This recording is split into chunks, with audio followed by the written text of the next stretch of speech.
आप सबों को यीशु सहाय। आइए आज के पवित्र उपासना को आरंभ करते हुए हम साक्ष्यवाणी से गीत गाएंगे। साक्ष्यवाणी गीत नंबर 138, साक्ष्यवाणी गीत नंबर 138, जो ईश्वर दीन दयालु है मेरी ओर सदैव।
परमेश्वर पिता और पुत्र और पवित्र आत्मा के नाम से आमीन। हमारी सहायता ईश्वर के नाम से है जिसने स्वर्ग और पृथ्वी को सिरजा।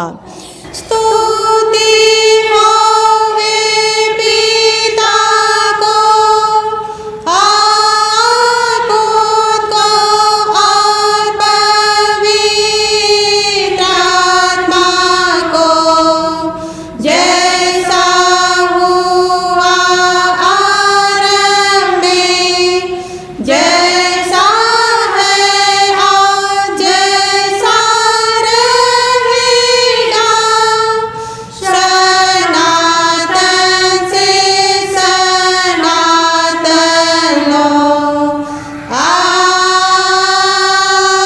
आमीन। हम ईश्वर के सामने अपने पापों को दीनताई से मान लेवें। हे सर्वशक्तिमान ईश्वर दयालु पिता, हम दीनताई से अपने सब पाप और अपराधों को तेरे सन्मुख मान लेते हैं। तो अपने प्रिय पुत्र हमारे प्रभु यीशु ख्रीष्ट के कारण हम पर दया दृष्टि कर और हमारे सब पापों को क्षमा कर। आमीन। प्रभु हम पर दया कर, ख्रीष्ट हम पर दया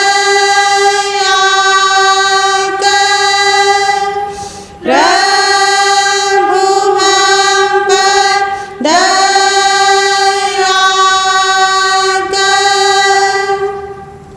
ईश्वर के पुत्र यीशु ख्रीस्त का लहू हमें सब पापों से शुद्ध करता है। यदि हम कहें कि हम में कुछ पाप नहीं तो अपने को धोखा देते हैं और सच्चाई हम में नहीं है।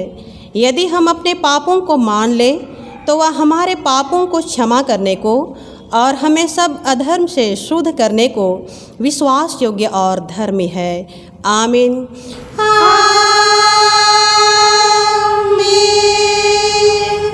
मंडली उठे, सबसे ऊंचे स्थान में ईश्वर का गुण अनुवाद हो।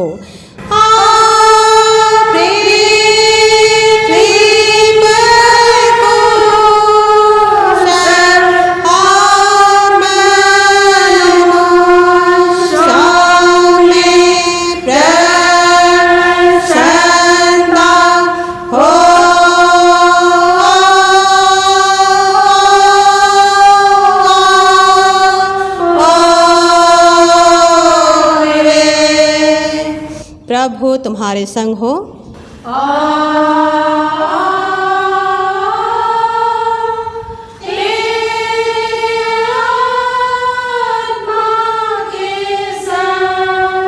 हम प्रार्थना करें। हे प्रिय प्रभु स्वर्गवासी पिता, हम तेरा धन्यवाद करते हैं कि तू अपनी कृपा से हमारा विनाश नहीं चाहता है, परंतु कि हम अपना मन तेरी ओर फिराएं और बच जाएं। हम तेरी विनती करते हैं, अपना पवित्र आत्मा हमको दे कि वह प्रतिदिन हमारे मनों में सच्चा पश्चाताप उत्पन्न करे, हमारे हृदयों में पाप क्षमा और अनंत जीवन की लालसा जन्मे और तेरी अपार कृपा को विश्वास से ग्रहण करने और उसमें स्थिर रहने के लिए हमको सामर्थ्य दे। हर प्रकार की परीक्षा में हमको संभाल कि जिससे अनुग्रह के द्वारा अंत में परम सुखी हो जाएं, हमारे प्रभु यीशु ख्रीस्ट के कारण। आमीन।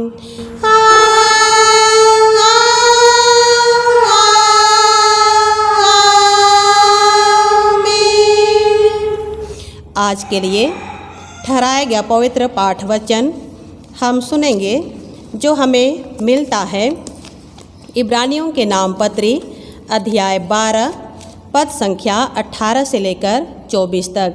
इब्रानियों अध्याय 12 पद संख्या 18 से 24। और इस वचन को पढ़ने में बहन तारामणि दास अगुवाई करेंगी।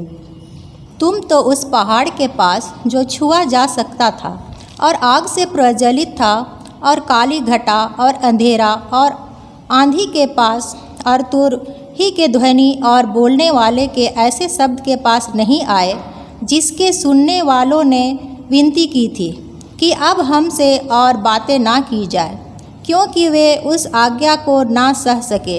यदि कोई पशु भी पहाड़ को छुए तो उस पर पथराव किए जाए। और वह दर्शन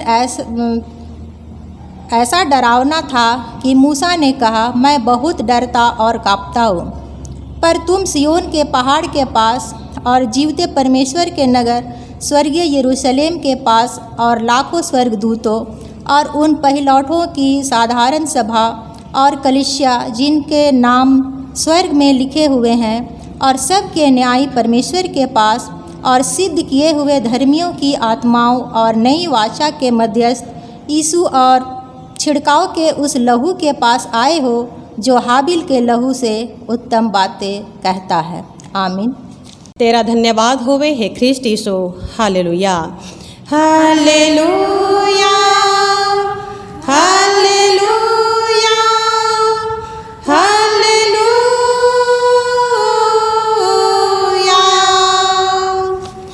अब हम समस्त क्रिस्टियानी कलीसिया के संग अपना महापवित्र विश्वास वाक्य को मान लेके एक साथ यूँ कहें, मैं विश्वास करती हूँ परमेश्वर पिता पर जो स्वर्ग और पृथ्वी का सर्वशक्तिमान सृजनहार है, और उसके एकलौते पुत्र अपने प्रभु यीशु ख्रीस्त पर जो पवित्र आत्मा से गर्भ में आया, कुंवारी मरियम से उत्पन्न हुआ, पंतुस पिलातुस की आज्ञा से दुख उठाया, क्रूस पर चढ़ाया गया, मर गया और गाड़ा गया, पाताल में उतरा, तीसरे दिन मृतकों में से जी उठा, स्वर्ग पर चढ़ गया और परमेश्वर सर्वशक्तिमान पिता के दाहिने हाथ बैठा है, जहाँ से वह जीवतों और मृतकों का विचार करने को फिर आएगा।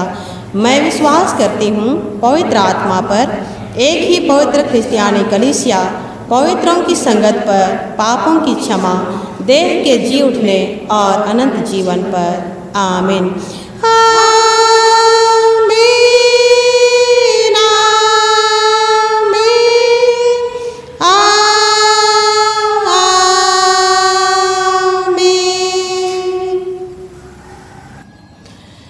आराधना के लगातार में हम दूसरा गीत गाएंगे साक्ष्यवाणी से, गीत नंबर 346। साक्ष्यवाणी गीत नंबर 346। यह सुनाओ कि यीशु ख्रिस्त पापी को बचाता है। यह सुनाओ कि यीशु ख्रिस्त पापी को बचाता है, ग्रहण करता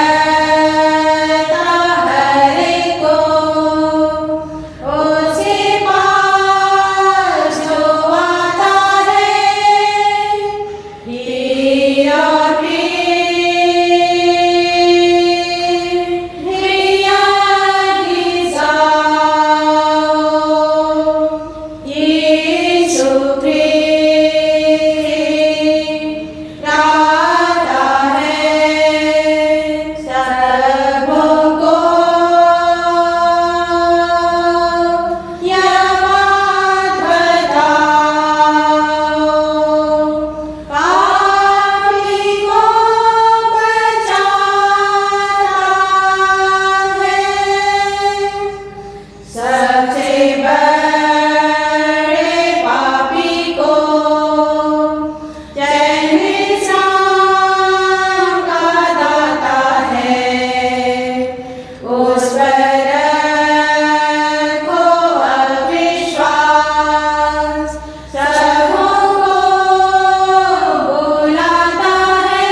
तुम्हें हमारे पिता ईश्वर और प्रभु यीशु ख्रिस्ट की ओर से अनुग्रह और शांति बहुतायत से मिले। आमीन। आइए हम प्रार्थना करें। सर्वशक्तिमान अनुग्रहकारी पिता परमेश्वर, सर्वप्रथम हम तुझे हृदय से धन्यवाद देते हैं कि आज हमें फिर से एक नए जीवन के साथ अपने पवित्र संगति में आने का मौका दिया है। प्रभु, सर्वप्रथम जाने अनजाने किए गए सारे पापों के लिए क्षमा चाहते हैं और तेरे हाथ में समर्पित होते हैं। प्रभु, हमारे संपूर्ण जीवन को अपने नियंत्रण में रख और आज के वचन की संगति में हमें ला। वचन के माध्यम से हम हर एक से बातचीत कर और प्रभु हमें अपने आत्मा का दान दे कि हम वचन के माध्यम से तुझे समझ सकें, जान सकें और संपूर्ण जीवन में तुझे ही अपना सब कुछ स्वीकार करके नए और पवित्र जीवन जी सकें, जिससे हमारा जीवन तेरी महिमा और गवाही का जीवन होने पाए। यीशु नाम में विनती सुन और अनुग्रह से ग्रहण कर। आमीन।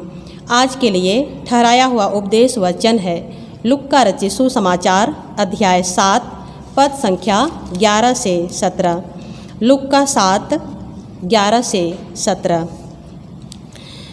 थोड़े दिन के बाद वह नाइन नाम के एक नगर को गया। उसके चेले और बड़ी भीड़ उसके साथ जा रही थी।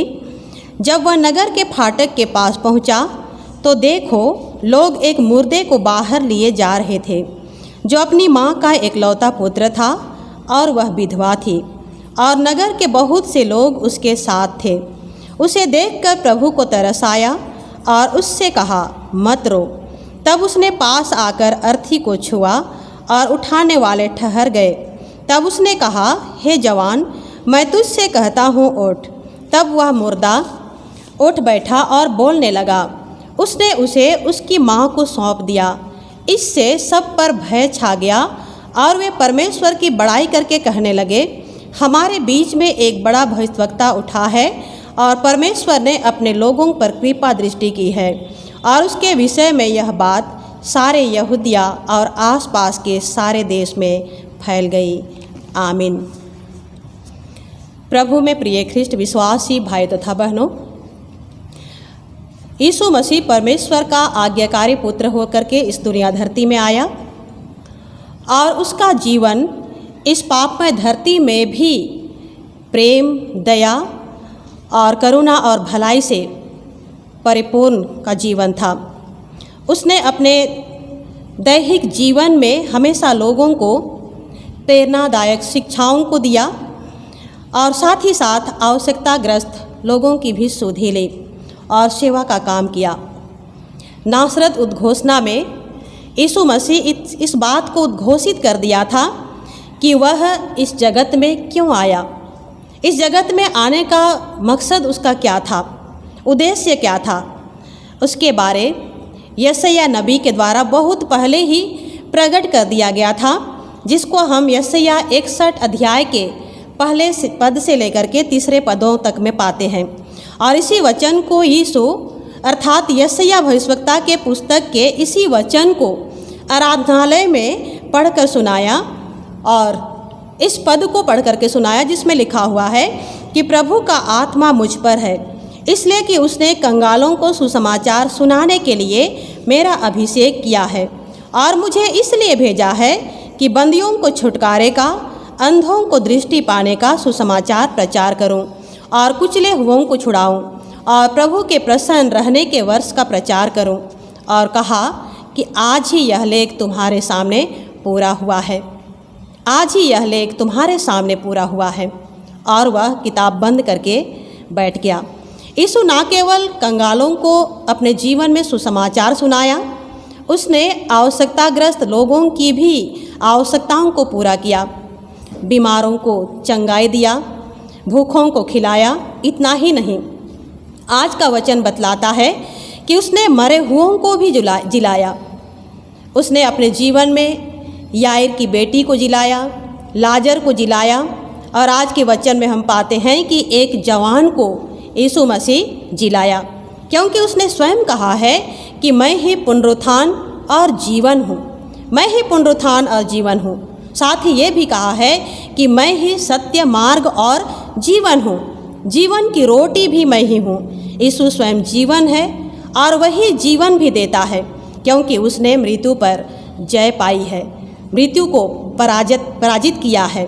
वचन में पाते हैं कि यीशु नाइन नाम के एक नगर को गया और उसके चेले और भीड़ उसके साथ जा रही थी। भीड़ इसलिए यीशु के साथ है क्योंकि यीशु के पास आकर लोगों को शारीरिक चंगाई मिलती थी और शारीरिक चंगाई के साथ साथ आत्मिक चंगाई भी मिलती थी। और इसीलिए यीशु जिधर भी जाते थे उधर लोगों की भीड़ जमा हो जाती थी, लोगों को मालूम हो जाता था और इसीलिए लोग यीशु के पीछे हो लेते थे। तो ऐसे ही भीड़ के साथ यीशु नाइन नगर में प्रवेश कर रहे हैं। नाइन जिसका अर्थ है सुंदर या तो मनोहर। यह नगर गलील प्रांत के अंतर्गत आता है और यह बहुत ही सुव्यवस्थित ढंग से बसा हुआ गढ़ था। तो यीशु मसीह इसी नगर में अपना शुभ संदेश देने के लिए जा रहा था और वह फाटक के पास पहुंचा ही था तो क्या देखता है कि लोग एक शव को दफन करने के लिए नगर से बाहर ले जा रहे थे और एक महिला बहुत ही विलाप कर रही थी, ज़ोर ज़ोर से छाती पीट पीट करके रो रही थी, क्योंकि मृतक उसका एकमात्र बेटा था और वह विधवा भी थी। हम समझ सकते हैं कि वह एक तो विधवा है और साथ ही जो मरा हुआ है वो उसका एकमात्र पुत्र है और वो मर गया है और इसीलिए उसको बहुत अधिक दुख पहुंचा है और इसीलिए वह रो रही है। उनका अब और कोई सहारा नहीं था, उनके आगे पीछे अब और कोई नहीं था, भविष्य बिल्कुल अंधकार दिखाई दे रहा था। भीड़ है पर वे भीड़ सिर्फ तरस खा रहे थे, पर किसी में यह हिम्मत नहीं थी यह कहने की कि मत रो। किसी में हिम्मत नहीं थी, क्योंकि जीवन का सहारा उनके जीवन से छीना जा चुका था। वो बिल्कुल अब अकेली हो चुकी थी और इसीलिए कोई भी उन्हें कह नहीं पा रहा था कि बहन मत रो। वो महिला अपने जीवन की भयानक परिस्थिति और गरीबी को सोच सोच करके भयानक पीड़ा का अनुभव कर रही थी। बहुत तकलीफ में थी। जो तकलीफ उस विधवा माँ के मन और हृदय में था उसे यीशु महसूस किया। उसे विधवा पर तरस आया और उसने उसे सांत्वना दिया और कहा मत रो। इतना ही नहीं पर उसके लिए यीशु मसीह एक बड़ा उपाय भी किया। किसी की दशा को देख करके बहुत सारे लोग आज भी तरस खाते हैं, पर तरस खाकर उपाय बहुत कम लोग करते हैं। इस बार जब कोरोना महामारी फैली, लोग जीविकोपार्जन हेतु जहाँ कहीं भी गए थे, वहाँ से जब बहुत सारी मुसीबतों और विपरीत परिस्थितियों का सामना करते हुए, परेशानियों को उठाते हुए भूखे प्यासे पैदल अपने घरों को लौट रहे थे, तो बहुत सारे लोग उनकी दशा को देख करके, उन सारे लोगों की दशा को देख करके तरस खाए। पर तरस खाकर उनके लिए उपाय का हाथ बहुत कम लोगों का बढ़ा। तरस खाना और है और तरस खाकर सहायता करना और बात है। यीशु विधवा की दशा देखकर न केवल तरस खाया पर उसके लिए एक बड़ा उपाय भी किया। हम यूहन्ना 19 अध्याय के 25 पद के आगे के पदों में वचन में पाते हैं कि जब यीशु को क्रूस पर चढ़ाया गया था और उसके क्रूस के पास उसकी माँ मरियम और उसकी माँ की बहन और क्लोपास की पत्नी मरियम और मरियम मगदलिनी खड़ी थी। उस क्रूस के पास खड़ी थी और वे विलाप कर रही थी, छाती पीट रही थी। यीशु ख्रिस्त की तकलीफ़ों को एक जन्म देने वाली माँ अपनी आँखों से देख रही थी और विलाप कर रही थी। लुक्का 2 अध्याय के 25 पद के आगे पाते हैं कि इस्राएल में शांति की बाट जोहने वाला धर्मी और भक्त सिमोन ने मरियम को कह दिया था, जब वह बालक यीशु को गोद में लिया था, कि देख वह तो इस्राएल में बहुतों के गिरने और उठने के लिए और एक ऐसा चिन्ह होने के लिए ठहराया गया है जिसके विरोध में बातें की जाएंगी, वरन तेरा प्राण भी तलवार से वार पार छिद जाएगा। ये बातें यीशु मसीह के क्रूसीकरण में पूरी होती है। मरियम अपने पुत्र की दशा देख करके विलाप कर रही है, पर क्रूस में टंगे होने के बावजूद भी यीशु मसीह अपनी माँ के लिए उपाय करता है। यूहन्ना के हाथ में अपनी माँ को समर्पित करता है और यूहन्ना के हाथ अपनी माँ को सौंपते हुए उसकी माँ की देखभाल की जिम्मेवारी यूहन्ना को देता है। इस तरह से हम जानते हैं कि यीशु तरस खाने वाला प्रभु है। इस विधवा माँ पर तरस खाया जिसका सब कुछ खत्म हो गया था, सब समाप्त हो गया था। यीशु उसे कहता है मत रो, और उस मृतक जवान को जीवित करके उसे सौंप दिया और उस महिला के जीवन को आनंदित करता है। दूसरी बात यहाँ हम देखने पाते हैं वचन में कि मृत्यु एक सच्चाई है और ये सबके जीवन में आएगी। आज भी मृत्यु हर एक को अपने वश में करता है, क्योंकि मनुष्य ही इसे चुना है। मनुष्य पाप करने के द्वारा परमेश्वर से हमेशा दूर भागता गया और मृत्यु इसी का परिणाम है। इसे मनुष्य नहीं बदल सकता, पर प्रभु यीशु मृतकों में से जी उठ करके मृत्यु को जीत लिया है, मृत्यु को पराजित किया है। और वही प्रभु कहता है कि मैं जीता हूँ, तुम भी जियोगे, मैं जीता हूँ, तुम भी जियोगे। तीसरी बातें यहाँ हम देखते हैं कि आज मृत्यु किसी को नहीं पहचानता है। मृत्यु किसी को नहीं पहचानता है कि ये अमीर है या गरीब है या विधवा है या अफसर है, किसी को नहीं पहचानता है। ये सबके जीवन में आएगी ही। इस जवान के जीवन में भी आई, वो जबकि विधवा माँ का एकलौता बेटा था, लेकिन उनके जीवन में भी मृत्यु आई। हमें इसीलिए हमेशा तैयार रहना है, अपने जीवन को हमेशा तैयारी में जीवन जीते हुए आगे बढ़ाना है, क्योंकि एक नए जीवन में प्रवेश करने का ये एक माध्यम दिया गया है, यह एक मार्ग है। मृत्यु के द्वारा ही हम जीवन में प्रवेश करते हैं। चौथी बातें यहाँ देखते हैं कि मृत्यु या मौत जो है बहुत ही सामर्थ्य है, बहुत ही सामर्थ्य है। इससे हम नहीं भाग सकते हैं, इसे हम अपने जीवन से नहीं नकार सकते, पर हमारा प्रभु उससे विजयी हुआ है, उसने मृत्यु पर जय पाई है।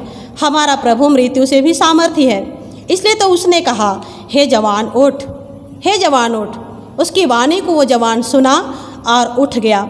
वह यीशु आज भी हमारे साथ है, वचन के रूप में, सेवकों के माध्यम से, साथ ही हमारे खुद के पुकारने से आज भी वो हमारे पास होता है, हमारे बीच में होता है।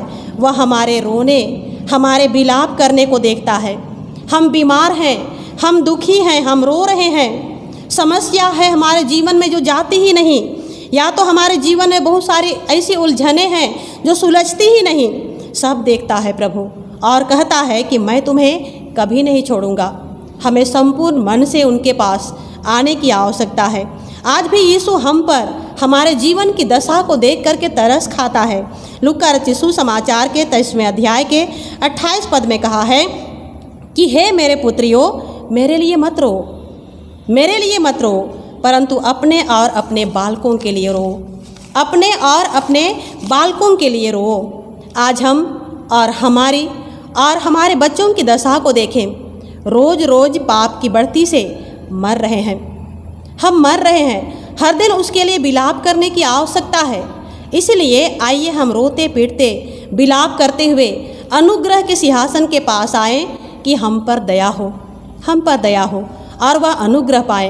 प्रथम पाठ वचन में हम सुन रहे थे कि हम तो उस पहाड़ के पास नहीं आए हैं जिसके पास आने से डर है, पर सियोन के पहाड़ के पास हम आ चुके हैं, जहां आनंद है और जीवन है। प्रभु आप ही इसे समझने में हमारी अगुवाई करें कि हम परमेश्वर के प्रेम को, उनके अनुग्रह को समझें और दिन प्रतिदिन उसके इच्छा के अनुसार चलें। प्रभु आप ही इसमें हमारी सहायता करें, आमीन। हम प्रार्थना करें। सामर्थ्य पिता परमेश्वर, धन्यवाद देते हैं आज के वचन के लिए। प्रभु ना केवल तू बीमारों को चंगाई दिया, पर तू तो मरे हुओं को भी जिलाने वाला प्रभु है। आज हर रोज़ पाप के सागर में आत्माएं मरती हैं, पर प्रभु तू बचाने चाहता है और इसके लिए तुझे बहुत बड़ी बलिदान भी देनी पड़ी, और हम जिससे कि बच जाएं। प्रभु संपूर्ण मन से तेरे पास आने में हमारी सहायता कर कि पाप हम में प्रभुता करने न पाए। गुनाहों को क्षमा कर, दीन विनती सुन और अनुग्रह से ग्रहण कर, आमीन। और ईश्वर की शांति जो समस्त ज्ञान से ऊर्ध है, ख्रीस्त यीशु में प्रत्येक के मन और हृदय की रक्षा करे, आमीन। आराधना के लगातार में तीसरा गीत गाएंगे, भजन से है और भजन का बोल है, आइज मोके बोला थे यीशु राजा हो, आइज मोके बोला थे यीशु राजा हो, प्रेम से बोला थे, दुलार से बोला थे। और इसी के लगातार में और एक गीत गाएंगे और उसका बोल है, आओ बजाओ तुम यीशु नाम, सुंदर मधुर यीशु नाम। आओ बजाओ तुम यीशु नाम, सुंदर मधुर यीशु नाम। आइज मोके बोला थे यीशु राजा हो,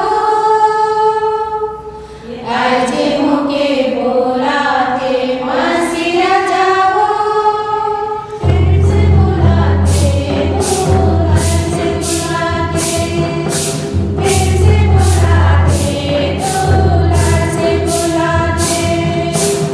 आइज मोके बोला थे यीशु राजा हो,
गाओ बजाओ तुम यीशु नाम, सुंदर मधुर यीशु नाम।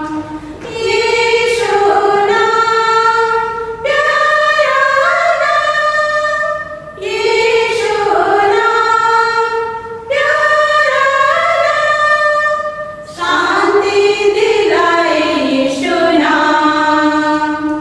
गाओ बजाओ तुम यीशु नाम, सुंदर मधुर यीशु नाम।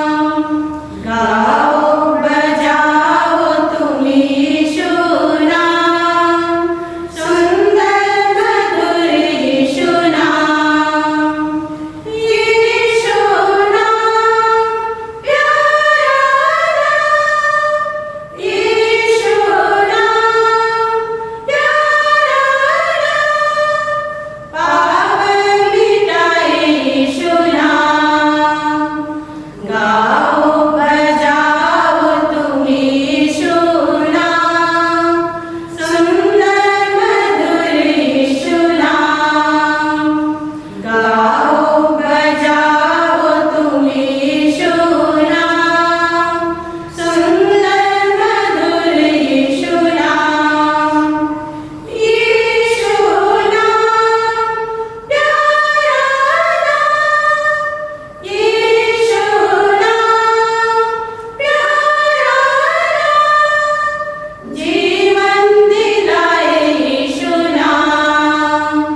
गाओ बजाओ तुम यीशु नाम, सुंदर मधुर यीशु नाम। गाओ बजाओ तुम यीशु नाम, सुंदर मधुर यीशु नाम। आइए हम प्रार्थना करें।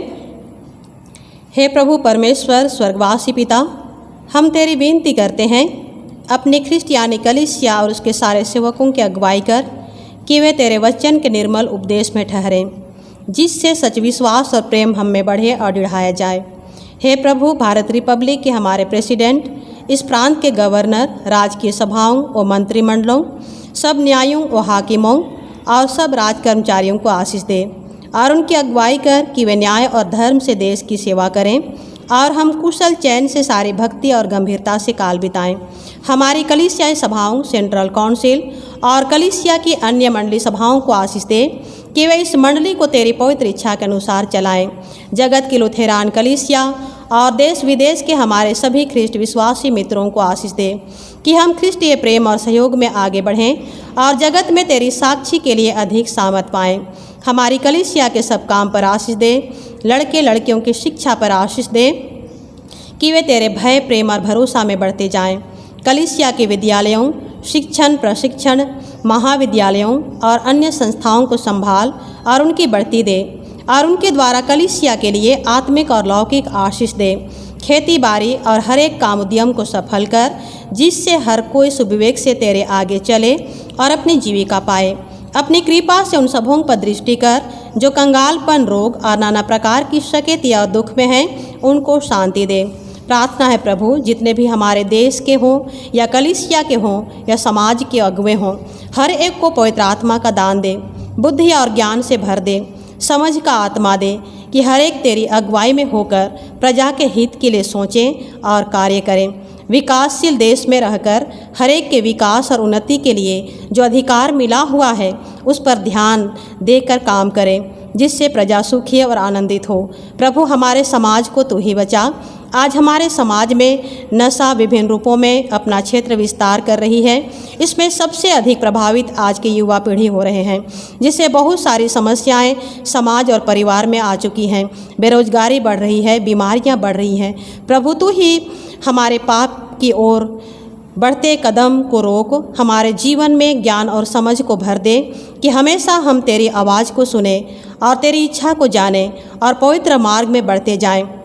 हमारे देश में देश के रक्षक के रूप में जहाँ कहीं भी हमारे जवान तैनात हैं तो उन्हें आप ही सुरक्षा प्रदान कर परिवार छोड़कर गए हैं। उन सबके परिवार को अपने अनुग्रह में रख प्रभु। जितने भी स्वस्थ कर्मी हैं उनके मनों में सच्ची सेवा भावना उत्पन्न कर हम हर एक विश्वासियों को विश्वास में मजबूती के साथ बने रहकर हर परिस्थिति का सामना करने में सहायता कर कि हम दिन प्रतिदिन विजयी जीवन की ओर ही बढ़ते जाएं। जितने भी बीमार माँ बाप भाई बहनें हैं प्रभु चंगाई के लिए तुझसे निवेदन करते हैं। अपने सामर्थी और लुहान हाथों का स्पर्श कर और छुटकारा प्रदान कर। शोकितों को शांति दे। निराशा में जकड़े हुए हैं उनमें आशा का दीप प्रज्वलित कर हमारी सहायता कर कि इस संसार में हम खो ना जाएं। हे पिता परमेश्वर, हमारी कलीसिया के सब भाई बहनों की रक्षा कर जो दूसरे देशों में चले गए हैं कि वे सब जोखिम और परीक्षाओं में विश्वासी ठहरें। हम उनके लिए भी तेरी विनती करते हैं जो मंडली से निकाले गए व उलट हुए हैं उन पर दया कर कि वे सच्चे पश्चाताप से तेरी ओर फिरें। सब मनुष्यों का त्राणी ठहर और उन पर जो अंधियारे में बैठे हैं मुक्ति का उजाला प्रकाश कर। हमको अपश्चातापी मृत्यु से बचा और अंत में अपने प्रिय पुत्र हमारे प्रभु यीशु ख्रीष्ट के द्वारा स्वर्ग राज में ग्रहण कर। आमीन। एक साथ मिलकर हम प्रभु की प्रार्थना से प्रार्थना करें। हे हमारे पिता, तू जो स्वर्ग में है, तेरा नाम पवित्र किया जाए, तेरा राज्य आए, तेरी इच्छा जैसे स्वर्ग में है वैसे इस पृथ्वी पर भी होवे। हमारी प्रतिदिन की रोटी आज हमको दे और हमारे अपराधों को क्षमा कर जैसे हम भी अपने अपराधियों को क्षमा करते हैं, और हमको परीक्षा में मत डाल परंतु बुरे से छुड़ा, क्योंकि राज और पराक्रम और महात्म सदा तेरे ही हैं। आमीन।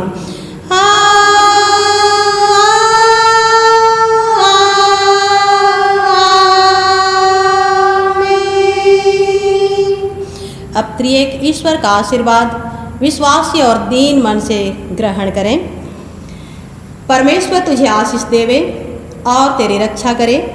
परमेश्वर अपना मुख तुझ पर प्रकाश करे और तुझ पर अनुग्रह करे। परमेश्वर अपना मुख तुझ पर प्रकाश करे और तुझे कुशल देवे। आमीन।